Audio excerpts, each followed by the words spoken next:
30 পুরুষ পরে আইসা হুজুরের আব্বাজি আব্দুল্লাহ রাদিয়াল্লাহু তাআলা আনহু, হুজুরের তাওই দাদার বাপের নাম কি?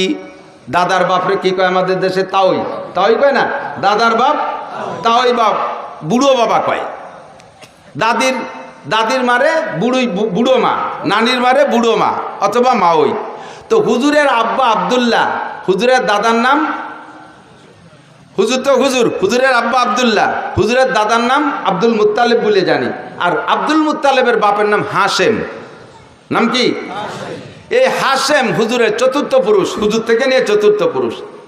এত সুদর্শন, এত হ্যান্ডসাম পুরুষ ছিলেন, আল্লাহু আকবার।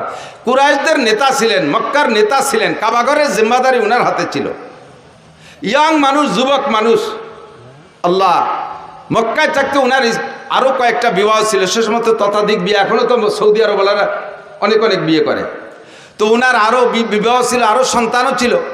এই মক্কায় উনার স্ত্রী পরিবার পরিজন রেখে উনি গাজায়, ফিলিস্তিনের যে গাজা না বর্তমানে গাজা, এই গাজায় উনি ব্যবসার নিয়েতে মদিনা হয়ে গাজার দিকে রওনা দিয়েছে। তো মদিনায় যাওয়ার পরে মদিনার বাজারে যখন উনি ঢুকছে, তখন মদিনার বাজার দিয়ে দেখতেছে সব কিছু, তার মধ্যে দেখে পর্দা ভূষিত তো নেই, সবই বেপর্দা। এই বেপর্দার ভিতর দিয়ে একটা মহিলাকে দেখলেন, তার চাল চলন, উঠা বসা, হাঁটা, তার কথাবার্তা একটু ব্যতিক্রম, অত্যন্ত শালীন, অত্যন্ত ভদ্র, দারুণ নম্র, একটু লাজুক লাজুক মনে হচ্ছে, অত্যন্ত রূপসী সুন্দরী।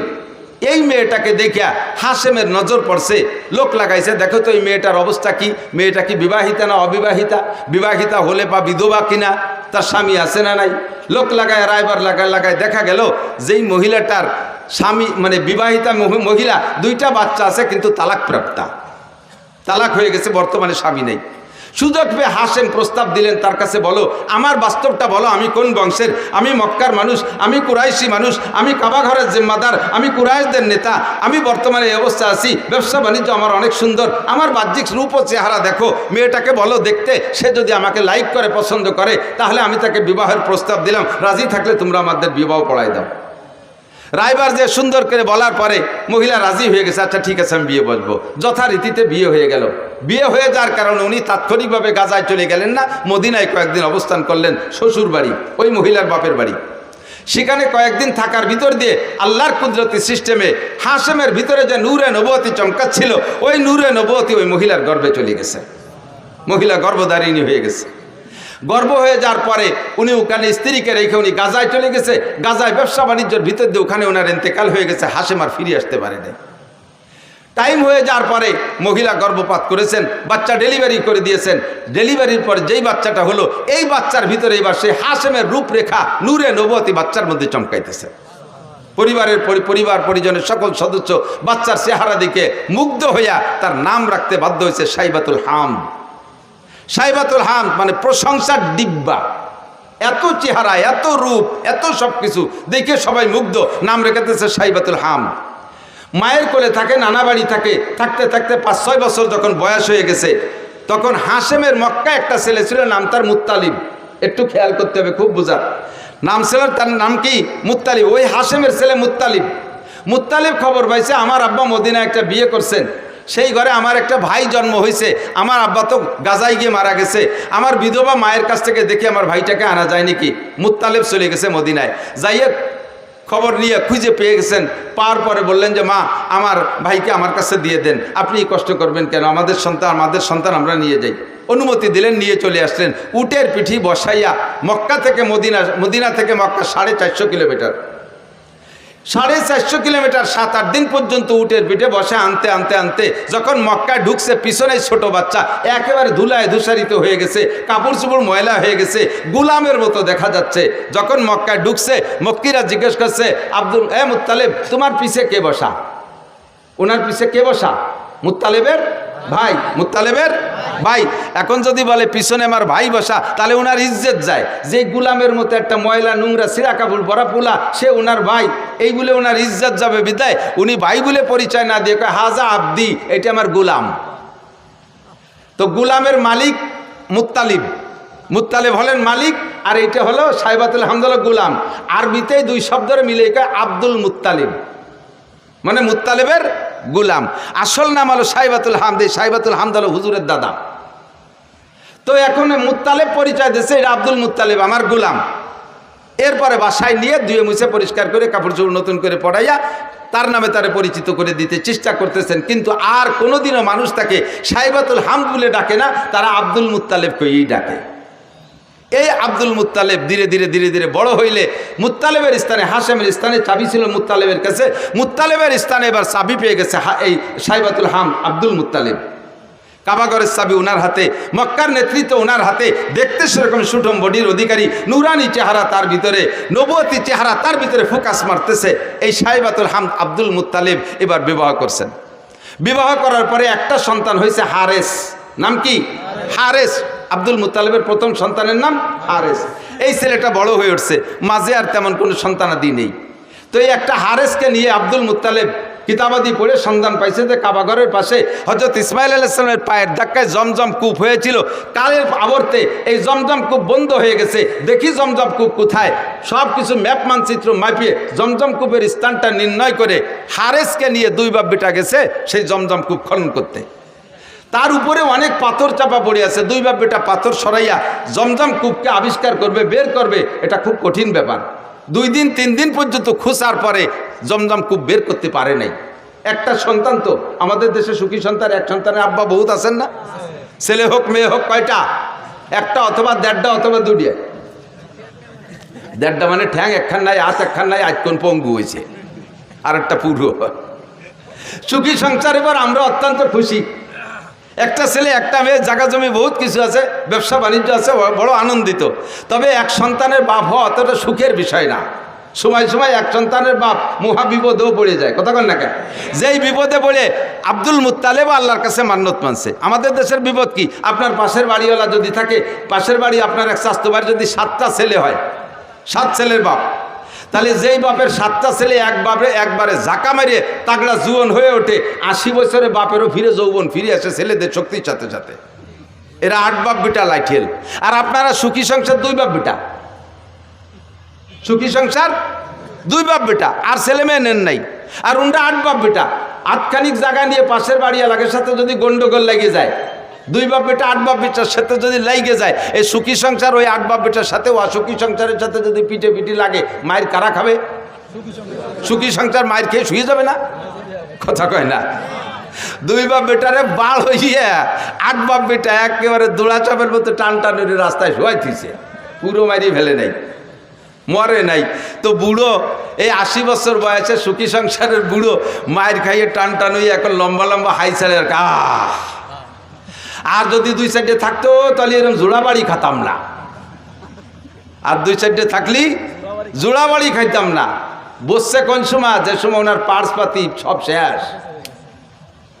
আর হাজারো চেষ্টা করলে 2 সাইডের বাপ হওয়া সম্ভব। আল্লাহ যদি দেয় সেটা তার ব্যাপার। অসময় আছে তুমি সুখী সংসারে দুঃখী সংসারে অনুভব করতে পারছো। হারেস সাইবাতুল হামদ আব্দুল মুত্তালেব সময় মতোই বুঝে ফেলাইছে যে আমার এই এক সন্তান দিয়ে জমজম খুব খুঁজতে পারলাম না, যদি এরকম 8 বাপ বেটার সাথে কাজী ডাঙ্গা লাগিয়েই যায় তাহলে তো মায়ের খাইয়ে আসতে হবে। সাথে সাথে কাবাঘরের গিলাফদের মান্নত করছে, আল্লাহ যদি তুমি আমার 10টা পুত্র সন্তান দাও, যদি 10টা পুত্র সন্তান দাও, তাহলে একটা সন্তানকে আমি তোমার রাস্তায় এই কাবাঘরের পাশে জবাই করে দেব, কুরবানি দেব। এই সামান্যতের মান্নত চিনতে হতে পারেন। উনার জন্য এই মান্নত পুরো করা ওয়াজিব, কিন্তু এমন মান্নত যদি এই সমাজে কেউ করেন, এই মান্নত পুরো করা ওয়াজিব না। অনেকে মানে, মারা বিশেষ করে মারা মান্নত মানে, সন্তান যদি অসুস্থ হয়ে পড়ে কয় আল্লাহ যদি তুমি আমার বাবারে বাঁচাও, আল্লাহ আমার বাবার রোগ আমারে দিয়ে আমার বাবারে সুস্থ করে, এরকম কেন মারা? নিজের রোগ, বাবার সন্তানের রোগ আমারে দিয়ে আমার বাবারে বাঁচাও, আমার হায়াত তারে দিয়ে আমার বাবারে বাঁচাও। যদি আমার বাবা বেঁচে যায়, আমার সন্তান যদি বেঁচে যায়, তাহলে আমি জীবিত অবস্থায় 7 দিন কবরে থাকবো। খাইয়ে দেখছো কিরম ঠেক? এরকম মান্যতের মশালা আমার কাছে আসে, মিথ্যে কথা বলতেছি না। এই কত যে আসে মাঝে মাঝে উদ্ভট মানে এই মান্যতের কথা। একজনে মান্যত মানছে, হুজুর আমি নিয়ত করছি কাবা ঘরে একটা হেরিকেন দেব। কাবা ঘরে গেছি মানে হেরিকেন লাগাই কোন জায়গা? বাঙালি হেরিকেন কাবা ঘরে চলে? এ মান্যত মানছে, জানি কি এরবে? এরকম কঠিন কঠিন প্রশ্ন। 7 দিন কবরে তাজা অবস্থায় থাকবো, থেকে দেখছেন একদিন? আরে মরার পরে একদিন থাকবো কিভাবে, সেই চিন্তায় ঘুম হয় না। মরার পরই কিভাবে কবরে থাকবো একদিন, সেই প্রথম রাতটা নিয়েই চিন্তা। কবরের প্রথম দিন, মার রব্বুকা মা দীনুকা ওমান হাযার রাজুলুল্লাযী বুইসা ফীকুম, তিনটা প্রশ্নের জবাব আমাকে কবরে থেকে দিতে হবে। তিনটা প্রশ্ন হবে আমার জন্য, আমার সামনে। এই তিন প্রশ্নের জবাব না দিতে পারলে আমার খবর আছে। ওই রাতটা, ওই দিনটা, প্রথম দিন কবরের ওই সময়টা নিয়ে চিন্তা করে তাই রাতে বিছানায় পিঠ দিয়ে ঘুম আসে না টেনশনে। যারা চিন্তা করে, কথা কন না, ঠিক ঠিক না? যাদের মধ্যে চিন্তা আছে তারা ভয় পায়। আর তাজা 7 দিন কবরে থাকবা, এইরকম মান্নত যদি কেউ মানে, এই মান্নত পুরো করা লাগবে না, তার তওবা করে কিছু সদকা আল্লাহর রাস্তায় দিয়ে দিলে হবে। কিন্তু আব্দুল মুত্তালিবের মান্নত পুরো করা লাগবে, সাইবাতুল হামদের মান্নত পুরো করা লাগবে। 10টা পুত্র সন্তানের দোয়া করেছে আল্লাহর কাছে, আল্লাহ যদি 10টা পুত্র সন্তান দাও, একটাকে আমি তোমার রাস্তায় কুরবানি করে দেব। আল্লাহ টপ টপ করে একের পর এক 10টা পুত্র সন্তান দিয়ে দেছে। জমজম খুব খনন করতে সন্তান লাগবে, এই জন্য 10টা সন্তান চাইছে। কয় বাব্বিটা মিলিয়ে এবার জমজম খুব আবিষ্কার করেও ফেলাইছে। এখন সন্তানকে কুরবানি দাও, কোনটারে কুরবানি দেবে? ভাগ্যক্রমে আস্তে আস্তে 10 নম্বর সন্তান আব্দুল্লাহর ভিতরে, ওই সাইবাতুল হামদের মধ্য থেকে এতদিন অন্য কোনো সন্তানের ভিতরে প্রকাশ পায় নাই, আব্দুল্লাহর ভিতরে নূরে নবুয়তি চমকাইছে। 10টার ভিতরে এবার যেটা সবচাইতে সুদর্শন চেহারাওয়ালা, তারে কি হাতে ধরে জবাই দিতে মনে কয়? চাইতেছে যে ঘুরে ফিরে অন্য একটারে, যেটা বুসা টুসা একটু কালা টালা আছে, ওর একটারে মারি দিয়েছে মান্নত পুরো করে। কিন্তু তবুও তো সন্তান, তবুও কোনোভাবে কি আব্বা জবাই দেওয়া সম্ভব? কিন্তু মান্নত করছে, আল্লাহর ওয়াদা পূরণ করতেই হবে। এখন কারে জবাই দেবে কোনো নির্ধারিত করে না যে 8 নম্বর ডানা, 6 নম্বর ডানা, 1 নম্বর ডানা, 10 নম্বর ডা। কাজেই একটারে বের করতে লটারি লাগবে। এবার একের থেকে হারেস থেকে নিয়ে লটারি করা শুরু করছে। যে কয়বার লটারি করছে 3 বার, প্রত্যেকবার আব্দুল্লাহর নাম আসে। যেটারে সবচেয়ে ভালোবাসে, যারে বাঁচায় রাখার জন্য লটারির পদ্ধতিতে গেলেন, সেইটার নামই আসে বারবার। তো যেহেতু 3-4 বার বা প্রত্যেকবার লটারিতে ওই একই নামে আসে, এখন তারে তার বাঁচানোর উপায় নেই। তো বাবা জামা কাপড় পরে রেডিও, তোমারে জবাই দিই। আল্লাহর হুকুম, আল্লাহর মান্নত পুরো করতে হবে। বাস্তব কাজেই ছেলেও কোনো দ্বিমত না করে, জি আব্বা চলেন যাই। ছেলেকে নিয়ে গোটগাট করে রওনা দিছে, কাবার পাশে নিয়ে তো জবাই করবে। তো আব্দুল্লাহর বোন, একেবারে উনার মায়ের পেটের যে বোনটা, এই বোনটা বারবার কাঁদতেছে, আব্বা তুমি দরকারে আমারে জবাই দাও, আমার ওই ভাইটারে জবাই দিও না। ও ভাইয়ের মধ্যে কিছু না কিছু আছে, ভাইয়ের ভিতরে অন্য কিছু থাকতে পারে। ভাইয়ের যে চেহারা, আব্বা হাজার হাজার মানুষ তার পাগল, তুমি আমার ভাইরে জবাই না দিয়ে আমারে জবাই দাও। বুনে কাঁদতেছে। মা সেটা তো আসলো না লটারিতে, তোর নামও তো লটারিতে এটা নিয়ে দেখলাম, তাও তো আসে না, কি করবো? তখন আব্বা একটা পদ্ধতি অবলম্বন করেন, যদি এসে যায় ভাগ্য পরিবর্তন হয়েও যেতে পারে। 10টা উটের সাথে আর আমার ভাই আব্দুল্লাহর সাথে একটা লটারি টানেন। 10টা উট আর আব্দুল্লাহ, দুইজনের মধ্যে লটারি টানেন। সেই সময় একজন মানুষকে যদি কেউকে যদি কেউ হত্যা করতো, একজন মানুষের জীবনের বিচার 10টা উট। সেই জন্য 10 উটের সাথে লটারি টানতে বলছে। তো 10 উটে লটারি টানছে, এ জায়গা 10 উটের নামে লটারি আসে নাই, আব্দুল্লাহর নামে শিখেছে। কাব্বা তাহলে 20টায় টানেন, 20টায় টানছে, তা আব্দুল্লাহর নাম। 30টায় টানেন, তা আব্দুল্লাহর নাম। 40টায় টানেন, তা আব্দুল্লাহর নাম। 90টায় টানেন, তাও আব্দুল্লাহর নাম। কয় যে মা আর বাঁচানো গেল না, আর কত টানবো? কয় যে আব্বা আর শেষবারের মতো 100 উটির সাথে একটা টান দিয়ে দেন। একদিকে 100 উট, আর একদিকে আব্দুল্লাহ। এই 100 উট আর আব্দুল্লাহর ভিতরে লটারি টানলে এবার 100 উটের নামে লটারি আসছে। আব্দুল্লাহ বাইসে গেছে। বলেন আল্লাহু আকবার। আল্লাহ নবী আলাইহিস সালামকে আল্লাহ তাআলা দুনিয়া আনতেছেন। সবাই টাকা দেন, নেওয়া যাবে না। আর দোয়াই দেখছো, গাই দোয়াইছো কোনোদিন? না ফানাইয়ে দোয়ানো যায়? দই টান দিলি বান ছিঁড়ে যায়, দুধ বেরিয়ে।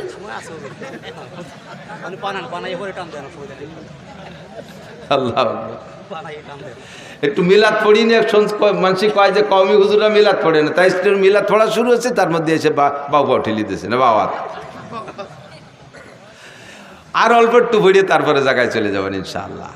আমি যত ভালো আজ করি আপনারা খুশি হবেন বা আপনাদের প্রয়োজন মেটবে, কিন্তু গাইরেস্তের যে চাহিদা আছে তা পূরণ না করলে আমারে খাতি দেবে না। আল্লাহ কষ্ট নিয়েন না। তো আব্দুল্লাহর জন্ম, আল্লাহ আব্দুল্লাহ বেঁচে গেলেন 100 উটের বিনিময়ে। সেই থেকে বিচার হলো দিয়াত কয় রে, দিয়াত কয়, হদ দিয়াত। একজন মানুষকে মানুষ মারি ফেললে তার বিচার, তার যদি যান বাঁচাইতে হয় তাহলে 100 উট দিতে হবে, 100 উট বা সমমূল্য টাকা দিতে হবে। তাহলে একজন মানুষের হত্যার বিচার এই উটের সম্পদে অর্থের মাধ্যমে মীমাংসা হয়ে যাবে। সেই থেকে 100 উট জারি হয়ে গেছে। কোরআনের বিচারে এখনও তাই, সে বিচার হুজুরও জারি রাখছে যে একজন মানুষের হত্যার বিচার হবে 100 উট। তো খাজা আব্দুল্লাহ বেঁচে গেলেন। এবার আব্দুল্লাহর ভিতরে নূরে নবুয়তি চমকাইতেছে। যেদিকে যায় সেদিকে মানুষ আব্দুল্লাহর দিকে তাকায় থাকে, যেদিকে যায় সেদিকে নারীর আব্দুল্লাহর দিকে তাকায় থাকে। এবার এই করতে করতে ধীরে ধীরে আব্দুল্লাহর বয়স হয়ে গেছে, বিয়ের বয়স হয়ে গেছে। আব্দুল্লাহকে বিয়ে দেওয়ার জন্য আব্দুল্লাহর বাপ আরও সবাই মিলে চেষ্টা করতেছে, মাইয়ে খুঁজতেছে। খুঁজতে খুঁজতে আব্দে মুনাফের একটা মেয়ে, মেয়েটা বড় রূপসী, মেয়েটির নাম আমেনা, মেয়েটির নাম আমেনা। এই রায়বারের মাধ্যমে ঘটকালি করে সেই বাড়ি বিবাহের উদ্দেশ্যে আব্দুল্লাহকে নিয়ে চলতেছে। পথিমধ্যে এক এহুদি মহিলা এই আব্দুল্লাহকে দেখা সকলের ভিতরে থেকে ডেকে একটু এদিকে আনছে, ভাই একটু এদিকে আসবেন, ডেকে নিয়ে গেছে। ভাই আপনাকে 100 উট দেবো, আপনি আমার সাথে একটু জীবন দেবেন, আমাকে আপনার বডিটা দেবেন, আপনার দেহটা আমাকে দেবেন, 100 উটের বিনিময়ে রাজি আছেন? আব্দুল্লাহ বলতেছে, সাবধান, আর কখনো ফার্দার এমন চরিত্র নষ্ট হওয়ার কথা বলবা না। আমি জীবনে কোনোদিন আমার চরিত্রে একটা তিল পরিমাণ দাগ লাগাইতে দেই নেই, আমার পূর্বপুরুষের ভিতরে এই বদনাম নাই, আর তুমি এমন নোংরা প্রস্তাব দিচ্ছ আমাকে। ধমক দেশে মহিলা ভয়তে কথা বলে নাই, কিন্তু মহিলার উদ্দেশ্য খারাপ ছিল না, তার উদ্দেশ্য অন্যভাবে ছিল ভালো। এবার আব্দুল্লাহ চলে গেছেন বিবাহের অনুষ্ঠানে, শ্বশুরবাড়ি চলে গেছে, বিয়ে হয়ে গেছে। আমেনাকে নিয়ে 3টি রাত সেখানে রাত যাপন করে তারপরে যখন ফিরে আসতেছে ওই ইহুদি মহিলার বাড়ির কাছে আসলে, এবার ইহুদি মহিলা আবারও আব্দুল্লাহকে ডেকে বলছে, ও ভাই এদিকে আসো, তুমি কোথায় গেছিলে? অমুক জায়গা গেছিলাম। কি কারণে? বিয়ে করতে গেছিলাম। বিয়ে করছেন? বলে জি করছি। স্ত্রীর সাথে রাত যাপন করেছেন? বলে জি তা করেছি। সব আপনার চেহারায় ফুটে উঠতেছে, যেই নূর নিয়ে আপনি এখান দিয়ে গিয়েছিলেন সেই নূর আর এখন এদিকে আসে নাই, আপনার সেই চেহারা নাই, আপনার সেই নূরানি চেহারা কোনো না কোনো নারীর গর্ভের ভিতরে রয়ে গেছে। যেই গর্ভের ভিতরে রয়ে গেছে সেই গর্ভের সন্তানটা মুহাম্মদুর রাসূলুল্লাহ সাল্লাল্লাহু আলাইহি ওয়াসাল্লাম, নবী পাকের মিলাদ। এরপরে মহিলা বলতেছে, আল্লাহে আমি আপনার সাথে চরিত্র নষ্ট করার কোনো প্রস্তাব দিয়েছিলাম না, আমি 100 উটের জন্য দিতে চেয়েছিলাম। আপনার ভিতরে আখিরি নবী মুহাম্মদুর রাসূলুল্লাহ সাল্লাল্লাহু আলাইহি ওয়াসাল্লামের নমুনা আমি দেখতেছিলাম। আমার মনে আশা ছিল যে সেই নূরটা আমার গর্ভে আসতো, আপনি যদি আমার সাথে বিবাহে রাজি হতেন তাহলে আমার দেন মোহরের দাবি ছেড়ে দিয়ে আপনাকে আমি 100 উট দিতাম, ওই নূরটা আমার পেটে নেওয়ার জন্য। যেহেতু এখন অন্য জায়গায় চলে গেছে, এখন আপনাকে আমি একটি পয়সার বিনিময়েও আপনাকে আমি বিয়ে করতে রাজি না। আব্দুল্লাহ থেকে চলে গেছে আমিনার গর্ভে। সময় পুরিয়ে গেল, নবী আলাইহিস সালাতু সালামের জন্ম হবে। এই জন্মের কিছুদিন আগে হুজুরের আব্বাজি ব্যবসায় যে সেখানে ইন্তেকাল করেছেন। হুজুরের আব্বা আর আসেন নাই, মদিনার পথে ইন্তেকাল করেছেন। এরপরে নবী আলাইহিস সালামের জন্ম হলো। নবী আলাইহিস সালামের জন্ম যখন হয়, কেসরার সিংহাসনে পাথর লাগানো ছিল, যেই পাথরকে তারা পুজো করত, যেই পাথরকে শ্রদ্ধা করত, পাথর থেকে লাইট চমকাইতো। নবী আলাইহিস সালাতু সালামের জন্মের সাথে সাথে আরশে আজিমের মালিকের কুদরতি সিস্টেমে ওখান থেকে 14 খান পাথর খসে পড়ে গেছে। শিখা চিরন্তন নামে একটা আগুন জ্বালাইতে 1000 বছর পর্যন্ত, নবী আলাইহিস সালামের জন্মের সাথে সাথে এই 1000 বছরের যে শিখা চিরন্তন যাকে অমুসলমানরা পূজা করত, ধম করে সঙ্গে সঙ্গে নিভে গেছে। আল্লাহু আকবার। আমার নবীর জন্ম হলো দুনিয়ায়, আসমান জমিন সব সুরভিত হলো, ফেরেশতারা নারায় তাকবীর দিচ্ছে, জিন্দা যারা টের পাইছে তারা সন্তুষ্ট খুশি হচ্ছে। এভাবে বিভিন্নভাবে নবী আলাইহিস সালাতু সালামের যে মানে ভবিষ্যৎ উজ্জ্বল হবে এটা অনেকেই টের পাচ্ছে, বিশেষ করে ইহুদি আর নাসারারা। লম্বা কিসসা সবটুক বলা যাবে না। নবীর জন্ম হয়ে গেল। নবী আলাইহিস সালাম মায়ের গর্ভে যতদিন ছিলেন, আরে ভাই খেয়াল করেন, মায়ের গর্ভে থাকলে বাচ্চা মাতৃ গর্ভে থাকা অবস্থায় মায়ের একটু বিরক্ত লাগে না? নবী আলাইহিস সালামের মা কখনো বিরক্ত বোধ করেন নাই। এবং জন্মের পরে জন্মের সময় সব নারীদের রক্তক্ষরণ হয়। আমার নবীর জন্মের পরে নবীর মায়ের পেট থেকে কোনো রক্তক্ষরণ হয় না, কোনো নিফাসের রক্ত হয় নাই। বাচ্চাকে মায়ের পেট থেকে নাড়ি কেটে পৃথক করা লাগে, নবী আলাইহিস সালাম নাড়ি কাটা অবস্থায় জন্ম নিয়েছেন। বাচ্চারা একটু বড় হওয়ার পরে 6-7 বছরের ভিতরে খাতনা করাইতে হয়। কয় বছরের ভিতরে? 6 থেকে 7 বছরের মধ্যে খাতনা। আসলে বয়স কোনো লিমিটেড না, নিয়ম হলো পুত্র সন্তানদেরকে আমাদের মুসলমানদের সুন্নত হলো খাতনা করানো, ইব্রাহিম আলাইহিস সালামের সুন্নত। তা খাতনা করাইতে কোন বয়সে? মানুষের সামনে বাচ্চাটার প্যান্ট খুলতে গেলে, পরনের কাপড় খুলতে গেলে যখন লজ্জা বোধ করে, তার সেই লজ্জার টাইমের ভিতরে তার খাতনা করাই দিতে হয়। তো লজ্জা বোঝে কোন সময়? 2-3 বছরে লজ্জা বোঝে। 3-4 বছরে লজ্জা বোঝে, 5 থেকে 6-7-এর ভিতরে সে লজ্জা বোঝে মানুষের সামনে। এবার প্যান্ট খুলতে গেলে আমার ছেলেরা নিয়ে গেছে নদীর ঘাটে গোসল করতে, যে বললাম আব্বু তোমার শুকনো প্যান্টটা খুলিয়ে গোসল করো, সে সময় তার 6-7 বছর বয়স। ওরা আমি খোলার জন্য চেষ্টা, তুমি চিবিয়ে ধরে দাও, না আমি বলবো না, আঞ্চির মধ্যে ন্যাংটা হবো না। বুঝলাম তোর মুসলমানি দেওয়ার বয়স হয়েছে, এই বয়সের মধ্যে মুসলমানি দিতে হয়। যদি মশালা এইটাই হয় যে মানুষের সামনে শরমগা বের করতে যখন লজ্জা পায় ওই সময় তারে খতনা দিয়ে দিতে হয়, তাহলে আমাদের দেশের বর্তমান ছেলেদেরকে 20-22 বছরও মুসলমানি দেওয়া যায় না। কারণ 5-7 জন গোল হয়ে দাঁড়াইয়ে সেন্টারে দাঁড়ায় পেশাব করে, একে অপরের শরমগা দেখে একটুও লজ্জা পায় না। রাস্তার পাশে দাঁড়াইয়ে চেনটানি দিয়ে আশাইল বাগান ভিজে দিচ্ছে, সেচ দিয়ে দিচ্ছে, একটুও লজ্জা পায় না। কাজেই তাদের আর মুসলমানের বয়স এখনো পর্যন্ত হয় না, তাই নাকি? আমার নবীকে কোন দুনিয়ার মানুষের সামনে তার শরমগা খুলবে না, বিদায় আল্লাহ তাআলা তাকে জন্ম থেকেই এটা হেফাজত করেছে। জন্মসূত্রে নবী খাতনা করা অবস্থায় জন্ম নিয়েছেন। যদি কেউ জন্মসূত্রে কোনো বাচ্চা খাতনা অবস্থায় জন্ম নেয়, আমাকে দেশে পিরির সুন্নত হয়েছে। কোনো পিরির কোনো সুন্নত আছে না, এটা কাজ সুন্নাত, নবীর সুন্নাত। নবী এইভাবে জন্ম নিয়েছিলেন, তোমার বাচ্চাটা সেভাবে জন্ম নিয়েছে, এটা বড় ভাগ্যবান সন্তান হতে পারে। একটু শুকর আদায় করি আলহামদুলিল্লাহ, আল্লাহু আকবার। এরপরে ধীরে ধীরে নবী বড় হইলেন। নবী পাক সাল্লাল্লাহু আলাইহি সাল্লাম যখন 3 মাস বয়স, সেই সময় ওই দেশের নারীদের প্রথা ছিল নিজেদের সন্তানদের দুধ নিজেরা খাওয়াইতো না, অন্য মহিলাকে পয়সা দিয়ে তাকে দিয়ে দুধ খাওয়াইতো। তো হুজুরের আব্বা নেই, হুজুরের গার্জিয়ান হুজুরের দাদা সাইবাতুল হামদ আব্দুল মুত্তালিব, হুজুরের চাচা খাজা আবু তালেব ইসের থেকে তায়েব থেকে, কবিলায় বনি সাদ থেকে, তায়েব থেকে এবছর গিয়েছি আলহামদুলিল্লাহ। হজের পরে উমরায় গিয়েছিলাম, আগে পরে কখনো যাইতে সুযোগ পাইনি। কবিলায় বনি সাদ হালিমা সাদিয়ার বাড়ি দেখতে গেছিলাম। ঘরবাড়ি নাই সে জায়গা, কিছু পাথর দিয়ে একটু নমুনা বানায় রাখছে যে এখানে হালিমা সাদিয়ার বাড়ি ছিল। ওর পাশেই কবিলায় বনি সাদ আছে, যেই বংশের মেয়ে উনি। তো দুর্বল গরিব মানুষ, একটা দুর্বল উট নিয়ে গেছে, হাঁটতে পারে নাই, উটেরও স্তন শুকোয় গেছে, উটের বাচ্চাও তার মায়ের দুধ পায় না। আর হালিমা সাদিও না খাওয়ার কারণে নিজের স্তন শুকোয় গেছে, ওনার একটা বাচ্চা আব্দুল্লাহ, সেও দুধ পায় না। এমতো অবস্থায় গেছে মদিনা মক্কায় একটা বাচ্চাকে কিনে এনে কিছু পয়সার বিনিময়ে তার একটু দুধ খাওয়াবে। হালিমার এই শারীরিক অবস্থা দেখা কোনো পয়সাওয়ালার বা ধনী মানুষ যারা, তারা কেউ নারে বাচ্চা দেয়নি, কেউ নাকে বাচ্চা দেয়নি, একেবারে খালি হাত। অন্যরা সবাই ধনী গণী দেখে দেখে নিয়ে গেছে। আল্লাহু আকবার। আর হালিমাকে কেউ দেয় নেই। লাস্টে হালিমা তার স্বামীকে বলতেছে, একেবারে খালি হাতে চলে যাওয়াটা অপমানই মনে হচ্ছে, আর ওই বাচ্চাটাও এতিম বলে তারও কেউ নেই পয়সা দিতে পারবে না, আমরাও যে অবস্থা বাচ্চাটারও সে অবস্থা, এই অভাবের মধ্যে দিয়ে ওইটি নিয়ে যাই কেমন হয়। স্বামী একমত হলেন, ঠিক আছে নিয়ে যাও, ওইটি নিয়ে চলো। সেই বাচ্চাটা মোহাম্মদুর রাসূলুল্লাহকে খাজা আব্দুল মুত্তালিবের সাথে কন্ট্যাক্ট করে নিয়ে রওনা দিছে, নিয়ে মানে কোলে নেছে। কোলে নেওয়ার সাথে সাথে হালিমার শুকনো দেহের ভিতরে, তার শুকনো স্তনের ভিতরে একেবারে থম ধরে দুধে ভরপুর হয়ে গেছে। বাচ্চাও খাইছে, নিজের বাচ্চাও খাইছে আব্দুল্লাহ, আর নবী পাকও পেট পুরে দুধ পান করছেন। এর আগে 3 রাত পর্যন্ত আব্দুল্লাহ ঘুমোয় না দুধের অভাবে। উটের বাচ্চাটা ছটফট করতেছে দুধের অভাবে, উটের স্তনে দুধ নাই। হালিমা দুধ খাইলেই তো তার দুধ হবে। এখন হালিমা দুধ খাবে কোন জায়গা থেকে? সেই শুকনো স্তনওয়ালা উটটার থন সম্পূর্ণ দুধে ভরপুর হয়ে গেছে। উটের বাচ্চাও খাইছে, দোয়াইয়ে উন্ডাও খাইছে, আরামসে ঘুমাইছে। যেই উটটা হাঁটতে শক্তি পায় না, সেই উটের পিঠে সওয়ার হয়ে 3 জনে রওনা দিছে। শক্তিশালী সব উটকে পিছে ফেলাইয়া আমার নবীর উট সবচাইতে আগে চলে গেছে। 3 মাসে বাচ্চাকে নিয়ে চলে গেছে। যখন 2 বছর পুড়ে গেছে, দুধ খাওয়ানোর মেয়াদ শেষ, এরপরে নিয়ে আসছে হালিমা আবার আমেনার কাছে, এনে বলতেছে, মা এই যে আপনার বাচ্চা।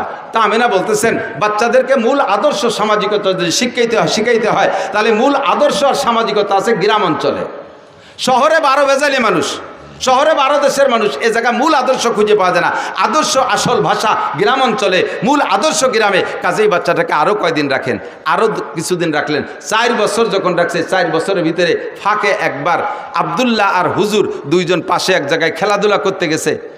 হালিমার ঘরের থেকে বেরোইয়া আমি সে জায়গাটাও দেখে আসছি আলহামদুলিল্লাহ। যে জায়গায় হুজুর আলাইহিস সালাম খেলাধুলা করতে গিয়েছিলেন, হঠাৎ করে 2 জন লোক আইসা, জিব্রাইল আর মিকাইল, মানুষের রূপ ধারণ করে, তসতুম মিনাজ যাহাব মুলাবাতুম মিনান নূর মিনাস সালজ, বরফওয়ালা নূরের পানি একটা পাত্রে, স্বর্ণের একটা পাত্রে আইনা রাইকা নবী আলাইহিস সালামকে ধরে চিৎ করে শোয়াইয়া হলকুম থেকে নাভি পর্যন্ত ফেরিয়ে ফেলাইছে। এই ফাড়া দেখা আব্দুল্লাহ দৌড়ে চলে গেছে মার্গ, মা 2 লোক আইসা আমার বাইরে বুক পড়ি ফেলাইছে, আমার বাইরে ফেলাই দিল। হালিমা আর তার স্বামী 2 জন পাগলের মতো দৌড়ে গেছে, যে দেখে যে নবী আলাইহিস সালাম পড়ে আছে।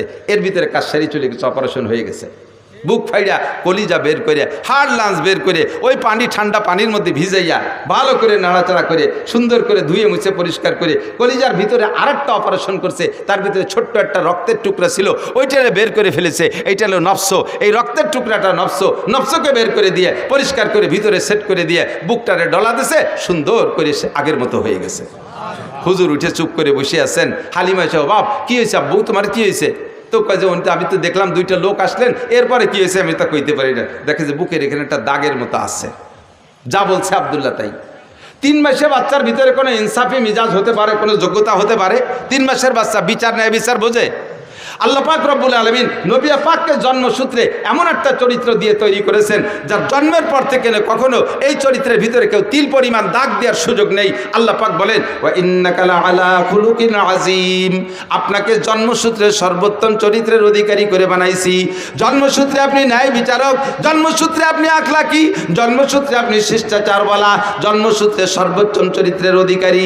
3 মাসে বাচ্চা আমেনার ঘরে যাইয়া কখনো আমেনার 2টা স্তনের দুধ খেয়ে সাবাড় করে দেয় নাই।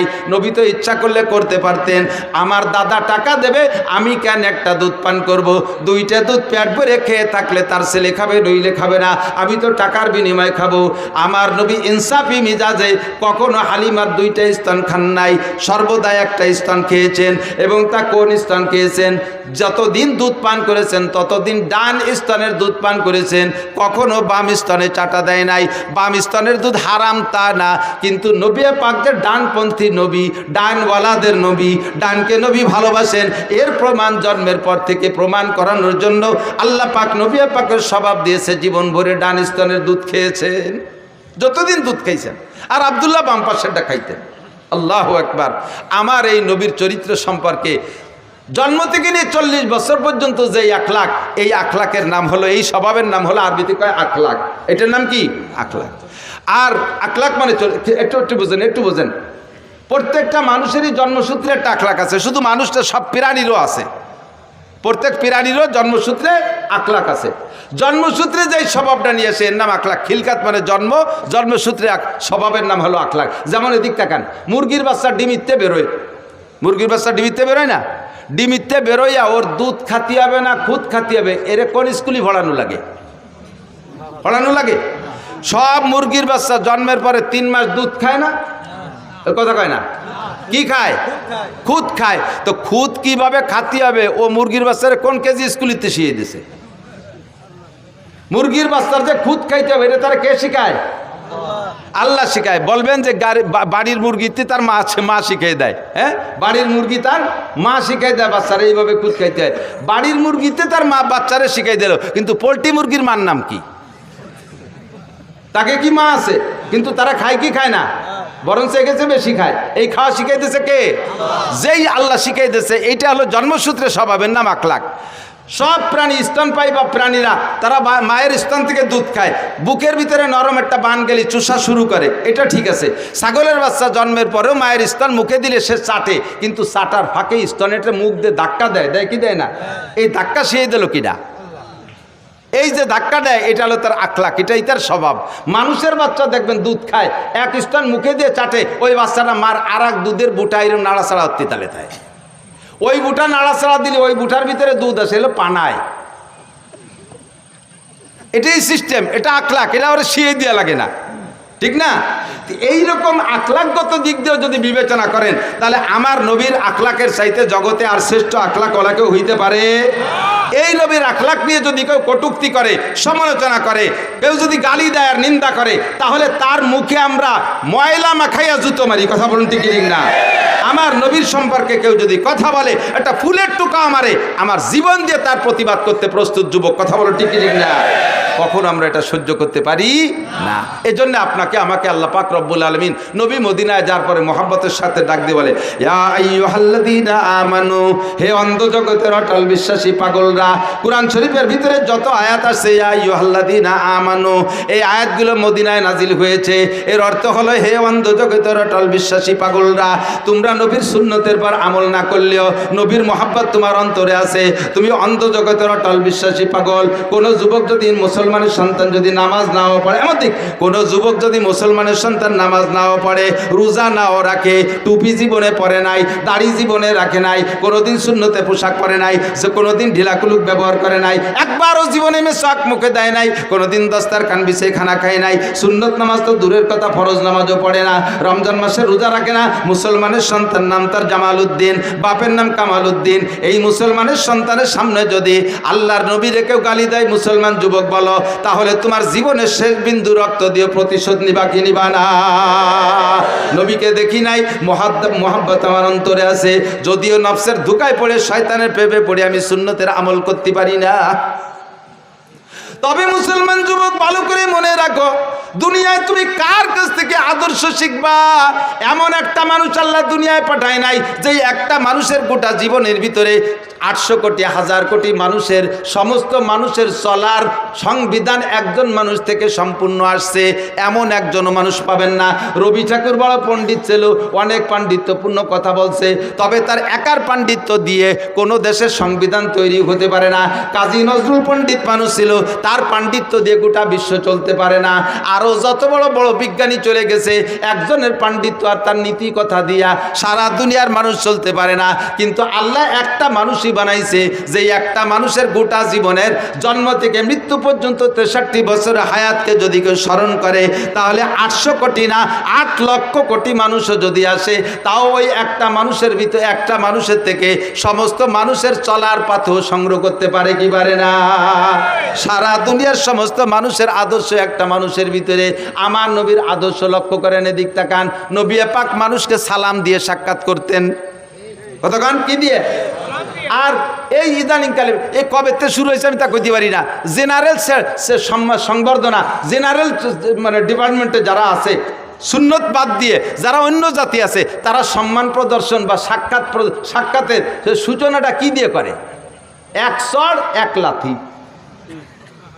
সেনাবাহিনীতে দেখেন নাই, হলিন্দে দাঁড়াইছে, অফিসার যখন আসে তখন কি করে?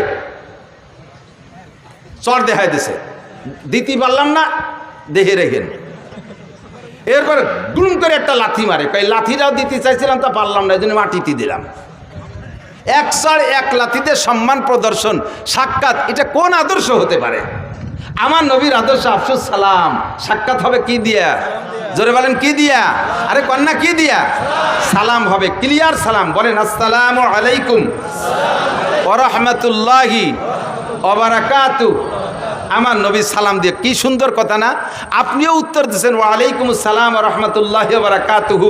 সেম একই কথা, একটু উল্টোভাবে বলছেন, তর্জমায় একই। আপনার উপরে আল্লাহর পক্ষ থেকে শান্তি, রহমত আর বরকত নাজিল হোক। বলেন না সুবহানাল্লাহ? আমিও বলছি, আপনিও বলছেন। হুজুর বলেন আফসুস সালাম, বাপে ছেলেরে সালাম দাও, স্বামী স্ত্রীকে সালাম দাও, স্ত্রী স্বামীকে সালাম দাও, সন্তানরা আব্বারে সালাম দাও, দাদায় নাতিরে সালাম দাও, নানায় নাতিরে সালাম দাও, উস্তাদ ছাত্ররে সালাম দাও, ছাত্র উস্তাদরে সালাম দাও, চাচায় ভাতিজাকে সালাম দাও, সবাই সালামের প্রচলন দাও, তার মানে দোয়ার প্রচলন দাও। এত মানুষ যদি একে অপরকে দোয়া করে, আসমান থেকে রহমত আর বরকত নাজিল হইতে বাধ্য। পদ্ধতিরা কত সুন্দর না? এরপরে আসেন একটু সাক্ষাতের একটু মুসাফা করেন, হাতে হাত মিলিয়ে সুন্দর করে একটা জাকি দেন। আমার নবীর আদর্শ, হাতে হাত দিয়ে মুসাফা করে হাতে জাকি দিলে নবী বলেন হাতের থেকে সমস্ত সগীরা গুনাহ ঝরে পড়ে যায়। জাকিটা মাইকে জুবিয়ে দেবেন, আবার বেকায়দা জাকি দেবেন না। তাগলা 7 ফুটে জুয়ন একটা আমার মতো দুর্বল মৌলবীরা যদি হাত ধরেন খোট টান দেয়, তাহলে গুড়াইতে খুলিয়ে যাবে না, সিস্টেম না। হালকা করে এমন জোরে দেবেন না যে হাতের আঙ্গুলগুলো কড়কড় করে ভেঙে যায়। সুন্দর করে ভদ্রতার সাথে। আবার অনেকে মুসাফা করে এরকম আঙ্গুলির মাথায় দিয়ে, এটা মুসাফা হয়নি। দুইজনের বৃদ্ধাঙ্গুলের গোড়া এক জায়গায় মিশে যাবে, এভাবে সুন্দর করে হালকা করে একটু মৃদু চাপও দেবেন, হালকা একটা জাকি দেবেন মোহাব্বতের সাথে। সবচেয়ে সুন্দর 2 হাত দিয়ে করা, আপনারও 2 হাত, তারও 2 হাত। আর করোনার পরে তো মুসাফা হয়ে গেছে বক্সিন, দেখছেন না? বক্সিন দিয়ে মুসাফা হয়। বক্সিন হাতে না দিয়ে না হে দেওয়া উচিত। হাতের মধ্যে করোনা ঢুকছে, শয়তানি যত আইসে গেলেও না খেয়ে পারি না। করোনার সময় সুয়াইসে বানাইছে করোনারে, একজনের সাথে একজন কথা বলতে গেলে দূরত্ব বজায় রাখতে হবে। মুখের শ্বাস আর একজনের মুখের ভিতরে চলে গেলে তার ভিতর দিয়ে নাকি করোনা চলে যায়। আল্লাহর রহমতে করোনার বছর প্রত্যেক দিন আমাদের মাহফিল ছিল, একই মাইকে 5-6 জন বক্তা আমরা ওয়াজ করে গেছি। আমি কথা বলতেছি, হালকা হালকা থুকও ছিটতেছে, ওর মধ্যে যাচ্ছে, শ্বাস যাচ্ছে। আমার পরে আরেকজন আসতেছে, প্রায় 500 বক্তার সাথে করোনা সিজনে ওয়াজ করলাম, এর একজনের কি করোনা ছিল না? তো ওর মধ্যে তো আমার নাহের মধ্যে করোনা গেল না। এত করোনা আসে কোন জায়গাতে? সম্পূর্ণ মিথ্যে কথা। স্কুল কলেজ ইউনিভার্সিটি সব বন্ধ করে দিয়েছিল, কেজি কিন্ডারগার্টেন সব বন্ধ, আমাদের মাদ্রাসাগুলো খোলা ছিল। আর মাদ্রাসা খোলা থাকার কারণে কেজি স্কুল প্রাইমারি বন্ধ হওয়ার কারণে ওই সময় ওরা তো যাইতে পারতেছে না, পোলাপান ঠেলিয়ে সব মাদ্রাসায় দিছে। বাড়ি থেকে স্কুলে 5-6 ঘন্টা থাকে, মা বাপ কিছুক্ষণ বিরত থাকে। আর স্কুল বন্ধ, সব বাড়ি থেকে, মা আটা আদাও চানাচুর খাবো, আব্বা আটা আদাও মামা খাবো, আম্মা আটা আদাও বড় মামা খাবো, এ নানা খাবো দাদা খাবো, এ খাতি খাতি মার আসল সাহেব, বাপের পকেট শেষ। দায় ঠিক কয় দেহ দিয়ে আশেপাশে মাদ্রাসা খোলা আছে নাকি, এ তোর বাড়ি রেখে টিকতে পারতেছি না। দাইবে এসে মাদ্রাসায় দিয়েছে, মাদ্রাসা ওভারলোড হয়ে গেছে, মাদ্রাসার ঘরের জায়গা কম, ছাত্র বেশি, সুতি দেবো কোন জায়গায়, কিভাবে রাখবো? ইলিশ পাইলিং জেলখানার মতো ক্যাসিং দিয়ে ঠ্যাঙের মধ্যে পা উড়িয়ে দিয়ে একটার সাথে একটা মিশাই কাজ করে ঠাইসে পাড়াইয়ে গাদায় ছোঁয়াই তুইছি, একটা নাকের নিঃশ্বাস বেরোইয়া আর একটা নাক দিয়ে ডুয়ে পিছন দিয়ে বার হয়ে গেছে, তবু আল্লাহর মধ্যে করোনা হয়নি। কতক্ষণ ঠিক না? বয়তে যারা ডবল মাছ ঠুসি পড়ছো তারাই করোনায় মরছো। ইসলাম, আল্লাহ নবী বলেন ইসলামের মধ্যে সোয়াইছে বলতে কিছু নাই, ইসলামের মধ্যে লক্ষণ বলতে কিছুই নাই, সোয়াইছেও নাই, লক্ষণও নাই। রাতের বেলা লক্ষণ রে ভয় পায়, রাতের বেলা বুতুম পাখি ডাকে, আদওয়া হাম এরকা হাম বুম, বুতুম পাখি ডাকলে ওই আরবে প্রথা ছিল, বিল্ডিংয়ের ঘরের উপরে ছাদের উপরে কুক কুক করে ডাকলে কার জন্য আগা ফাদা হবে না, রোগ ব্যাধি হবে, কই জন্য এরকম এখনো গ্রামাঞ্চলে তো এই প্রথা চালু আছে। আদৌ বিশ্বাস করবেন না, সে ডাকতেছে রাতের বেলা, সে জিকির করে, কুক করে জিকির করে। আর আপনি যদি কন যে ও রোগ ব্যাধি ডেকে আনতেছে, তো জিকির করবে কি? আপনি তো না হেতেল যে ঘুমাইছেন, ও তো একটু জিকির করে। তাও যদি আপনার রোগ আনে তাহলে আনলি আনো। কাউরা বাড়ির মধ্যে ডাকতে ডাকতে গেছে, কি যেন দুঃসংবাদ দিয়ে গেল। তা কাউও বাড়ির মধ্যে ডাকতে ডাকতে কি করে কা কা করে ডাকছে না? তা কাউও কি কাকা ছাড়া আর কি কোরআন শরীফ পড়তে পড়তে যাবে? তুমি মুসলমানের জীবনে আলহামদুলিল্লাহ পারো না, আর কাউরে দিয়ে কোরআন শরীফ পড়াচ্ছ। আর সে ডাকলি তোকে যদি গজব আসে তা আসুক, কিছু মনে করবে, এগুলো কিছুই না। ইসলাম যা বলতে চাইছি, এই সেই শেখে শুরু হয়েছে বক্সিং দে মুসাফা, এটা সম্পূর্ণ সুন্নতের খেলাফ। মুসাফা করবেন নিয়মতান্ত্রিক। এরপর একটু মোয়ানাকা, নবী পাককে ভালোবাসা বিনিময়, সিনার থেকে সিনার সাথে মোহাব্বত বিনিময় করা হয়, গলার সাথে গলা মিশন, আরবিতে কয় মোয়ানাকা। উনুকুন মানে গর্দান, দুইটা গর্দানকে মিলে নুকে বলা হয় মোয়ানাকা। এটা হবে সিস্টেম, প্রত্যেকের ডাইন পাশে একবার, প্রত্যেকের ডাইন পাশে আবার মুখস্থ করেন। মোয়ানাকা কয়বার? কুলাকুলি কয়বার? প্রত্যেকের ডাইন